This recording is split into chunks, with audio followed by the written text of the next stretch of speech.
Okay, half a day. My name is Catherine Nadeau, and this is my Impact on Student Learning presentation. But before I start, I would just like to say that I base this off of the math practicum that I conducted with a few other people. However, for the sake of this ISL, I did make a few minor changes, but they're really small. Of course, I know that when I do go into student teaching, I'm not going to be making any changes to the data or information that I gather. Just for the sake of this ISL, I did have to make a few changes just so it can fit the format better. But yeah, so this is based off of something, or based off of my actual math practicum, and this is my ISL presentation. Let's start.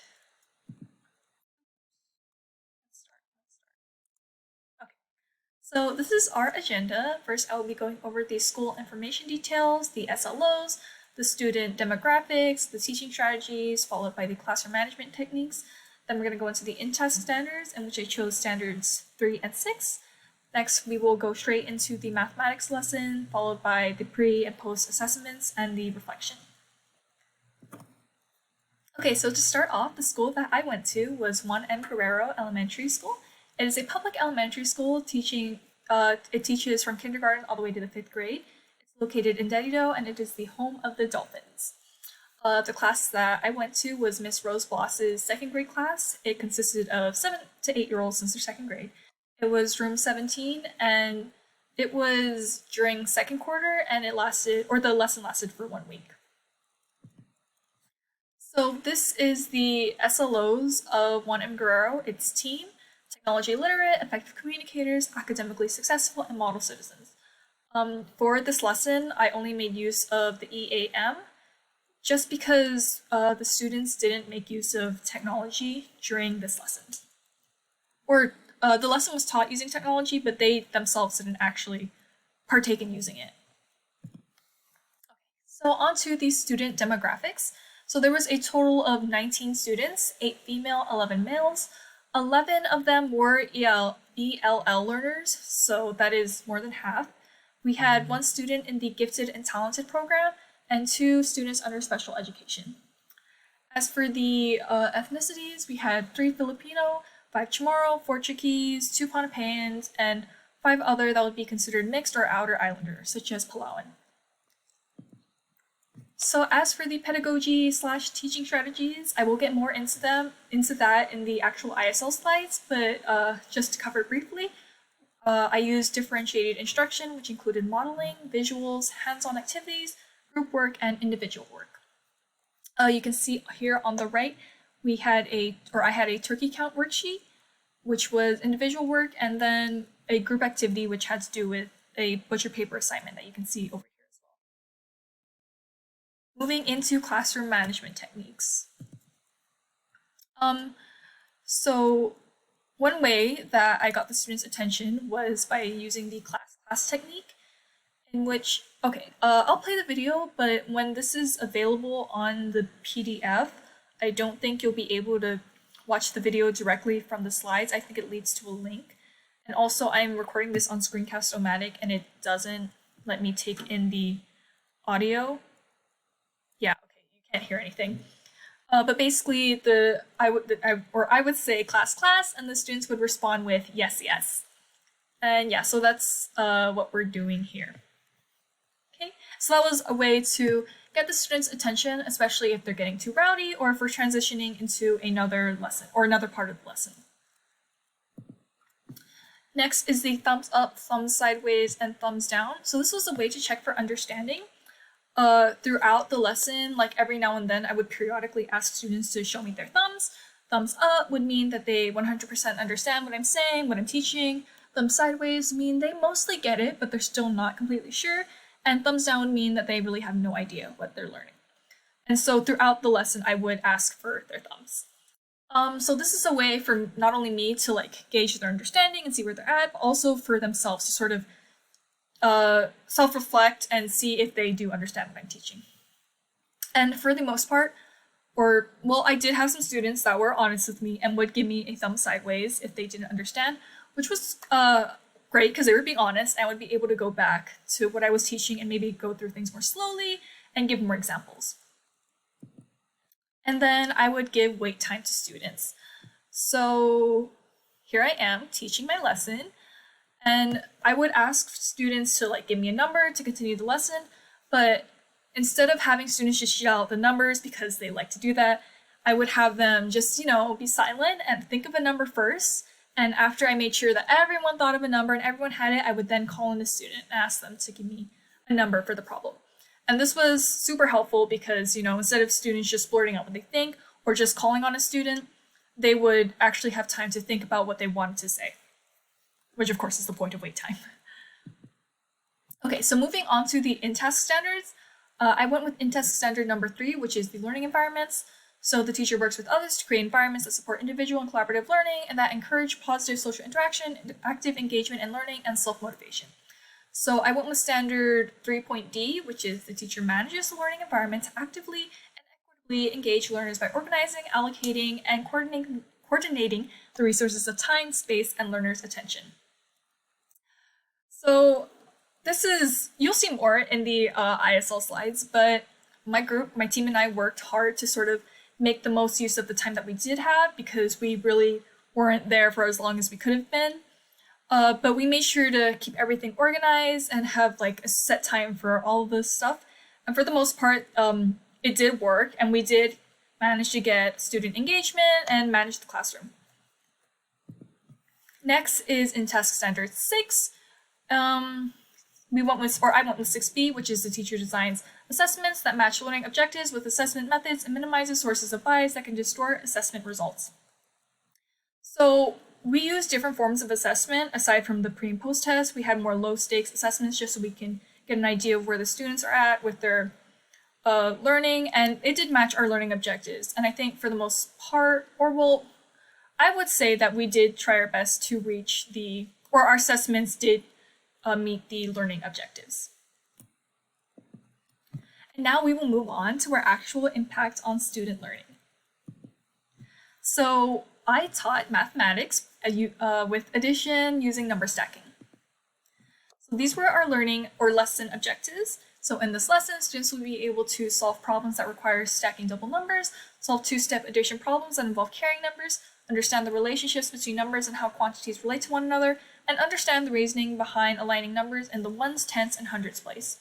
So students will complete these tasks with 85% accuracy. I see now that was shooting very high, especially for our timeline. I should have had lower expectations, not 85%, and I will go more into that at the end. So these are our I-CAN statements. I know that they may not necessarily be helpful for students or may not be motivating, but I still just included them anyways. So I can understand the steps in the number stacking method, I can solve an addition problem using the number stacking method, and I can teach my classmates how to solve an addition problem using the number stacking method. These are our Common Core standards. I won't be reading all of them, but basically it involves them being able to add and subtract within the hundreds place. The second one is in the thousands place. Okay, so this is our lesson overview, a week-long lesson. So for day 1, it was only the pre-assessment. Day 2 was the bulk of the lesson. It had the main lesson, or the day 1, or the first lesson, which was number stacking with double-digit numbers. But along with that, we had the anticipatory set, entry ticket, introduction to the lesson, guided practice, stack and solve worksheet, and an exit ticket. Day 3 was similar to day 2, but we did a review of double-digit stacking, but we also introduced them to number stacking with triple and double-digit numbers. Then we had another worksheet. On day 4, we had something called a punch board, which I will get into, and on day 5, we had a post-assessment, only the post-assessment. So for days 1 and 2, the first day of the week will be focused primarily on the pre-assessment, and day 2 will be like the start of the actual lesson. So these are the lesson plans. The pre-assessment, you can see here, is 8 problems. This was the entry ticket. I'm going to try to go a little fast because I only have 15 minutes to record this, but this is the entry ticket. We just asked students how they felt about math, and I believe for the most part everyone gave smiley faces. Maybe they were lying, but they told us that they liked math. So this is the anticipatory set, and for the sake of time, I'll just go through it really briefly. But since we filmed this during like before Thanksgiving, we did have like a oops, I went too far. We did have like a turkey theme. And so in order to get the students moving and ready for the lesson, we did a turkey dance. So you can see us here with the kids doing the turkey dance, and they were into it. So that was nice. It got them ready for the lesson.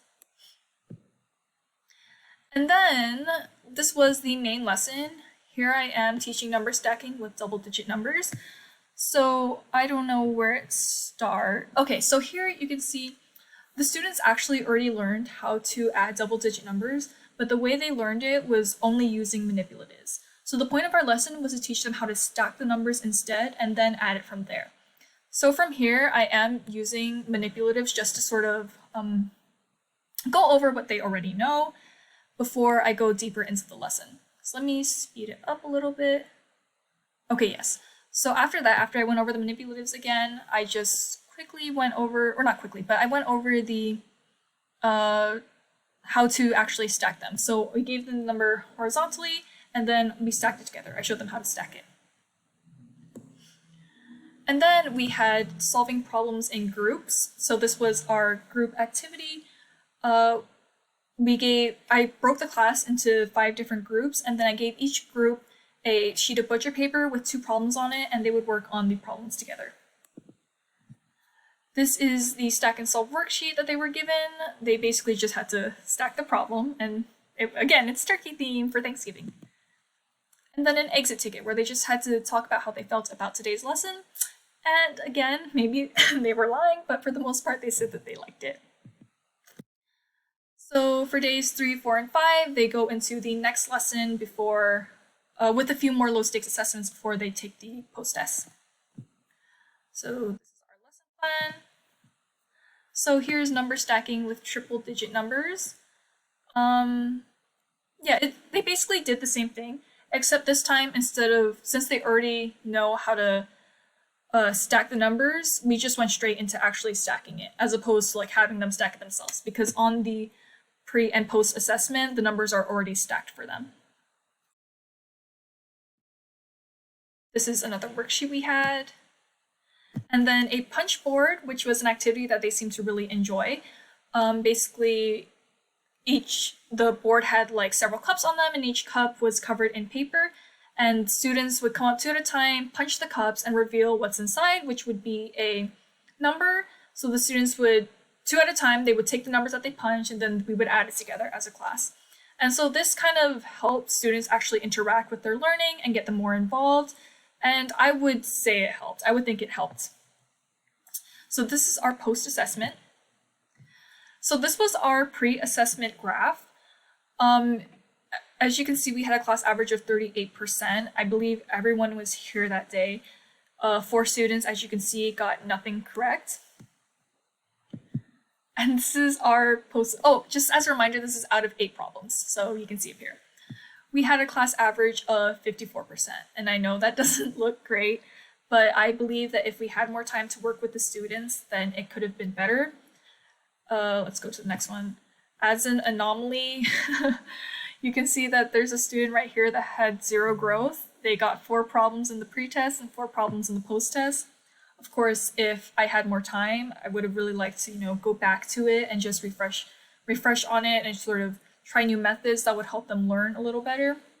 There were some students that weren't able to answer anything correctly. This is because 2 of them, the special education students, are usually not even involved in the main curriculum.